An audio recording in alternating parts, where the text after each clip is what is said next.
नाज़रीन, कल रात जो अफ़सोसनाक वाक़ियो पेश आयो कंदकोट में एक प्रोफेसर के अजमल सावंत के जो बेदर्दी से बेगुनाह उनजो क़त्ल किया। उन कातिलन की गिरफ़्तारी लाइ सिविल सोसाइटी पारा आई वकील बरादरी पर आज कराची प्रेस क्लब आडो इचराज के पहले अचो तो वधीक हिननि सां वीचार वंडियो। ॾुखाईंदड़ वाक़ियो आहे। हीउ हिकिड़ो नेक्सिस आहे हिते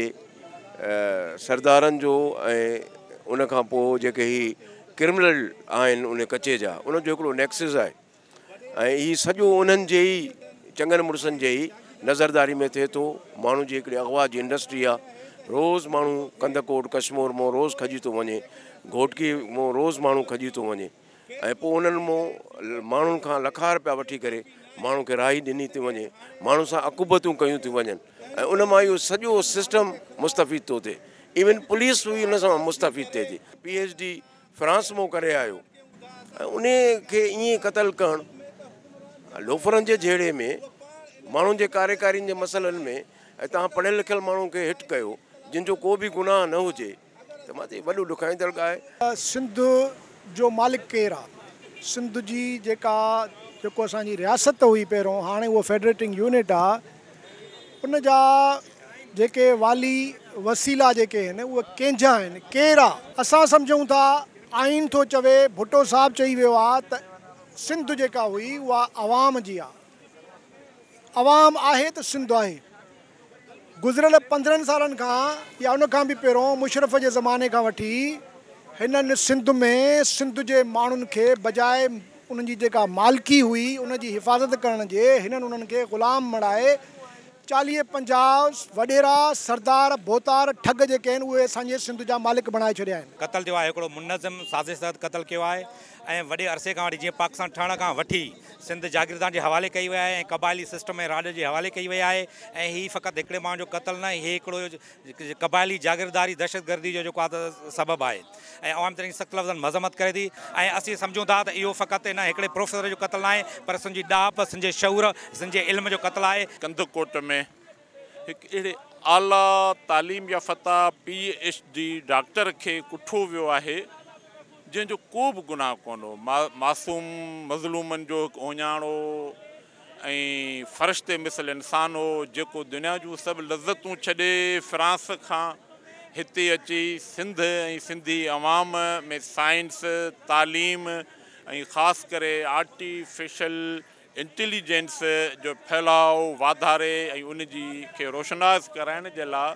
हिते अची हिन सूरनि वारी धरती में अची हिते पहुतो हो त उन सां अहिड़े क़िस्म जी कहिड़ी कार्रवाई करे ज़ाहिरी तरीक़े सां क़बाइली जहिड़नि जो रंग ॾेई उनखे जीअं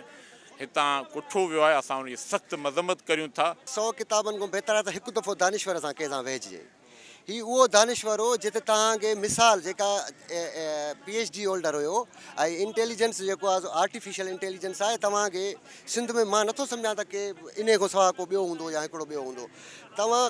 क़ौम इहो माण्हू मतिलबु इहो पाकिस्तान दुनिया छॾे करे फ्रांस छॾे करे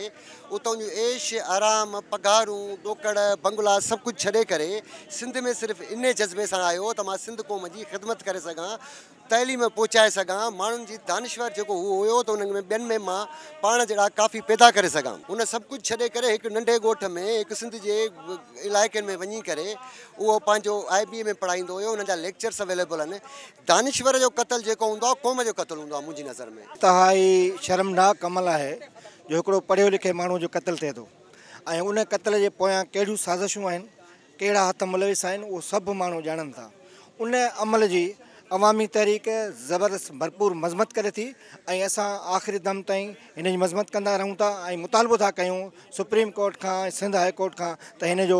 जी जांच कई वञे ऐं उन सां इंसाफ़ कयो वञे। पुरज़ोर नमूने सां मज़म्मत कयूं था, न रुगो मज़म्मत कयूं था पर मज़ामत बि कयूं था। अॼु जो जेको हीउ मुज़ाहिरो आहे इन ॻाल्हि जो चिटो सबूत आहे त जॾहिं बि सिंध जे मथां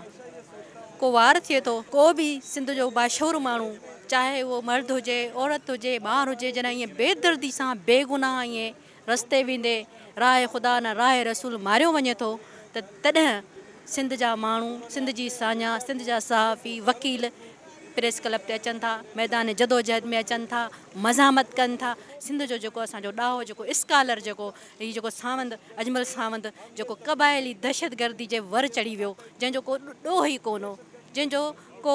रिकॉर्ड अहिड़ो कोन हो जेको तव्हां सभिनी खे सिंध वासियुनि खे शागिर्दनि खे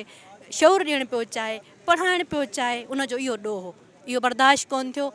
सरदारनि खे जागीरदारनि खे थाड़ियलनि खे ऐं हिननि क्रिमिनल सोच खे इहो बर्दाश्त ई कोन थियो त हीअ सिंध जेका आहे जेका तालीमी मैदान में अॻिते अचे ऐं उन्हनि कल्ह दहशतगर्दी करे बेदर्दी सां हिकिड़ो माण्हू क़तल करे छॾियो सिंध जे शौर खे कुचले छॾियो। नाज़रीन तव्हां वकील बिरादरी ऐं सिविल सोसाइटी जी ॻाल्हि ॿोल ॿुधी हिननि जो हिकिड़ो ई मुतालबो आहे त जेको कंदकोट में बेगुनाह बेदर्दी सां जेको अजमल सावंत खे जेको क़तल कयो वियो उनजे कातिलनि खे फौरी तौरु गिरफ़्तार कयो वञे। कैमरामैन काज़ी हलार सां गॾु अली रज़ा शेख KTN न्यूज़ कराची।